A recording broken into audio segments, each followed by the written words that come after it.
first cycle of the G20 presidencies.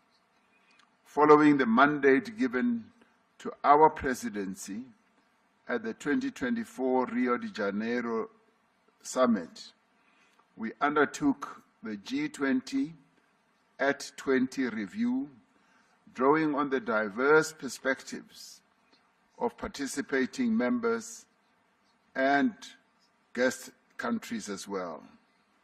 It is our hope that the recommendations of the review will serve as a helpful guide for the G20 to ensure that it remains fit for purpose in an ever-changing world.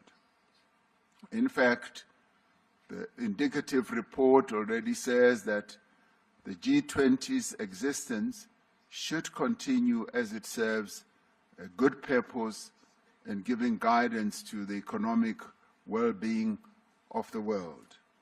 At the heart of our presidency lies a conviction that the G20 must act boldly and act together to create an environment of inclusive growth, an environment of reduced inequality, an environment which will support sustainable development.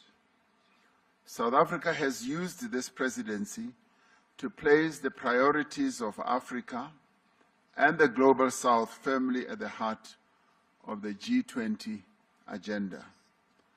Building on the developmental agenda of previous presidencies in Indonesia, in India, and Brazil, we have prioritized the issues that matter most to developing economies.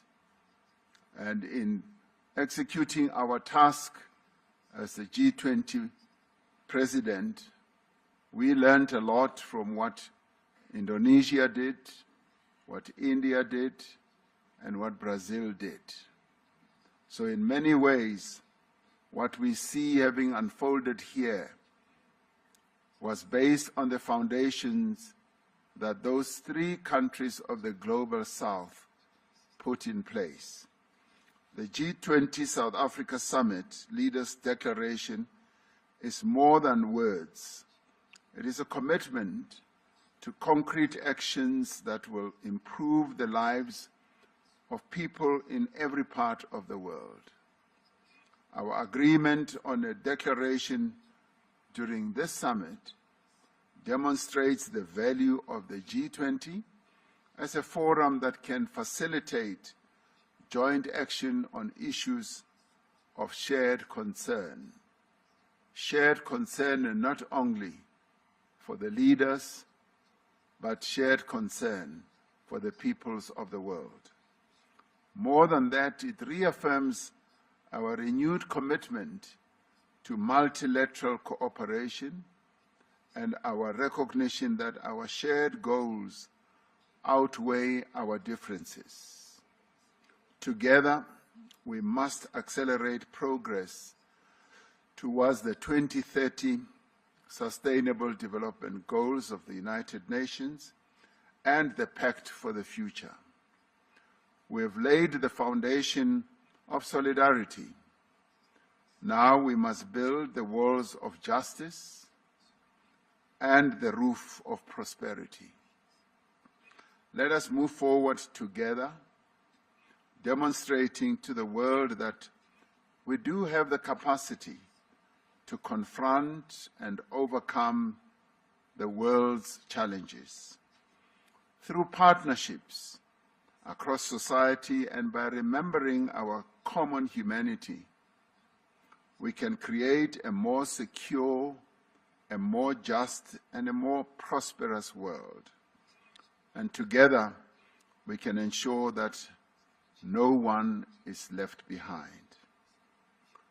I now say that this gavel of this G20 summit formally closes this summit and now moves on to the next president of the G20, which is the United States, where we shall see each other again next year. The summit is therefore closed.